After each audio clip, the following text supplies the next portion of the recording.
When I was like 16, I saw a guy that was teaching trading. He was saying like that you can make money with your phone. I don't think that I was searching easy money or something like that. I was just searching for the freedom that trading can give you. The first year were not good. I was losing all of my money, and people doesn't understand that the hardest part of self-teaching is not find better information. It's understand what works and what doesn't work. I started to understand how really trading works once I had data.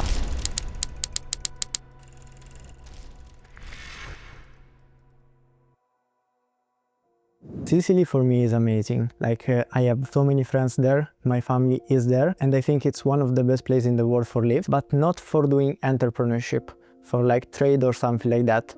Not because it's a bad place, but there's an enormous pressure to follow a defined path. Like you have to go to school, you have to go to university, you have to get a degree, and you have to get a job. Growing up in my city, I feel like a little bit of friction because I wanted to do something not like this, you know, something different. It was a little bit hard for me in the beginning. After, of course, I moved to Dubai, but I think it's amazing for live, not amazing for do business or something like that. Kind of a funny story because I think that I can describe it like a rabbit hole, because in Sicily I already told you what's the purpose of life. When I was like 16, I saw a guy that was teaching trading, and he was saying like that you can make money with your phone, that you can make money traveling the world without any office, without any boss or something like that. For me it was really strange because I was used to look people grind to 9 to 5 jobs, go every day to the office, every day they have to complain to their boss or something like that,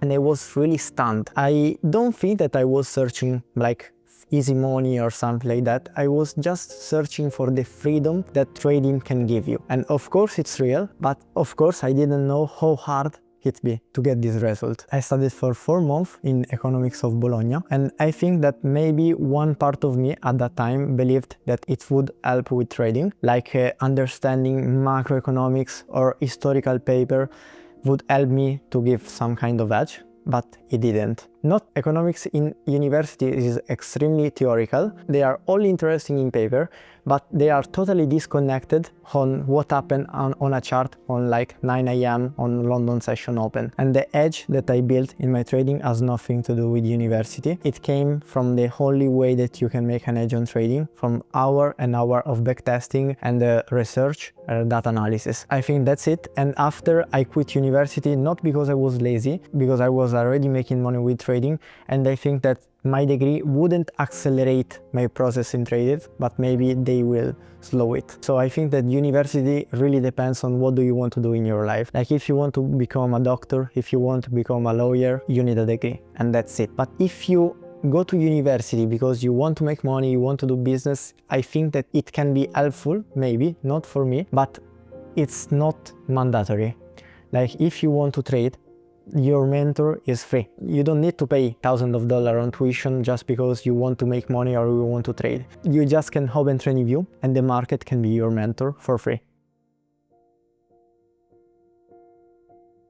So as I told you before, I studied for like 1 year. Fabio, that was the mentor that was teaching me. I learned the basics, but after he left the academy where he was teaching, and I felt like alone. And people doesn't understand that the hardest part of self-teaching is not find the better information or something like that. It's understand what works and what doesn't work. How do you do it without people telling that this is okay and this is not okay? When you are learning alone, you cannot understand what's credible and what's not credible. You know, you go on YouTube and there are lots of videos of someone teaching, okay, this is the indicator and this is the key of profitability, but you actually don't know it yet. And I lost so many time in that fog, like trying to understand, okay, this I can use it, this I cannot use it. I think that I made the shift when I stopped thinking about, okay, I feel that this is a good trade, and I starting to act like, okay, this works, but it works across multiple times, and I shift from feeling trading to hypothesis trading. Like, okay, I don't feel the trade, I knew it worked because I tested it. And this is what I did between 16 to 19, because of course the first year were not good, but when I start to manage and acting like professional, I think it's when I made it. When you are from 16 to 19, you should enjoy your life more, maybe. And I was looking, like trying to figure it out with trading. The first year maybe was, I think, the worst year of my life because I was losing all of my money. Every time I went in drawdown, I was like, why it's happening? I couldn't understand why I blew up this account and why I blew up this platform. I saw people going onward with their lives and I was trying to figure it out with trading. As I told you before, I started to understand how really trading works once I had data. Because before I closed 1 month in drawdown, I was like, okay, this thing is not for me. I should move on, I should quit it. After I had data and I closed maybe 1 month in drawdown, I was like, okay, based on my historical model, this drawdown is fair enough because I know that it can be worse, but it's okay. Because, you know, traders are always searching for profitability, but this doesn't mean closing every month in profit. You will see profitability over 1 year, 2 year, 3 year. After I starting to understand this, I was like, okay, I don't have to look at my result in 1 month. I have to look at 1 year and let's see. So I became consistently profitable when I was 19. I want to be specific about the word consistently because, you know, how do you understand that you are a profitable trader or not? Anyone can have a good month, maybe a good quarter or something like that. But for me, consistently profitable means that you live up with trading, that you cover your expenses, that also if you close 1 month in drawdown, you could survive.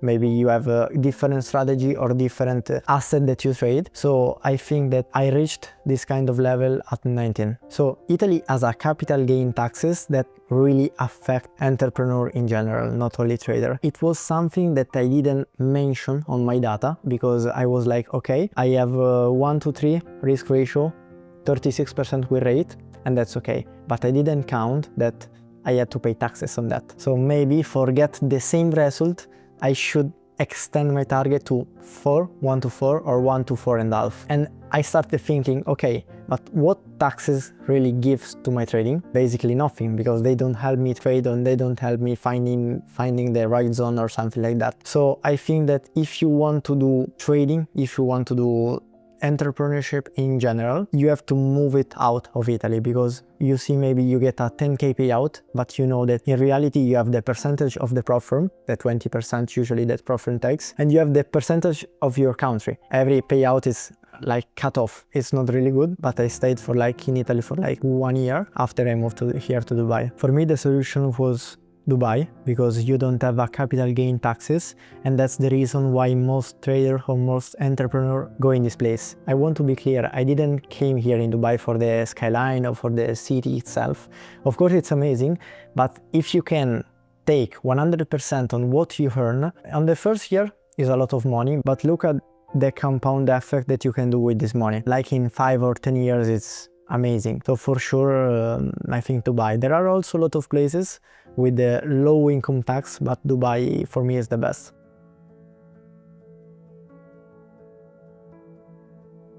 When I moved to Dubai, I was 19, and at 19 I already made lots of non-traditional decisions. Like I'd quit the university without telling my parents.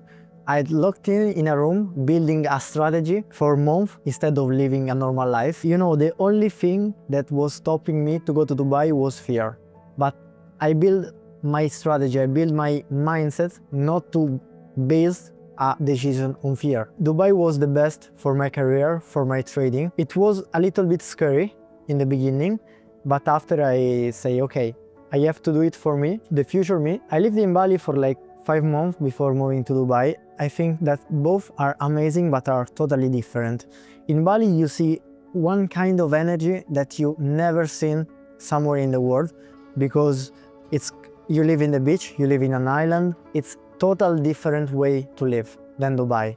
And I think that you should go to Bali if you're searching more calm, more non-stress ambient or something like that. More chill, I would say. Dubai is totally different because every time you go, you see people at your age like driving supercar. It always pushes you to do more and more, and it has like a never stop work. It has the feeling of non-stop. Like you always go harder and harder. So I think that you need a mix of both. Some month in Bali and the rest of your life in Dubai. I think it will be amazing, and I think that I will do it. Immigrating at this young age comes with a lot of challenges that people don't really see. I think the most important one is loneliness, because you are 19, you are young, and you are in another country, not in the same country, like another continent, in a total different culture, in a total different place, and you don't have any friends, you don't have no one. You know that you are doing this for you, but you will feel loneliness in the beginning.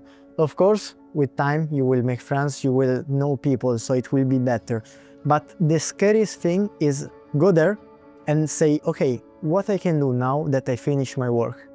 Nothing, because I don't have anyone to hang out with. So I think this was the most challenging one, but for my luck, I already knew some guy in Dubai. As I told you, Fabio Valentini, he was here before me.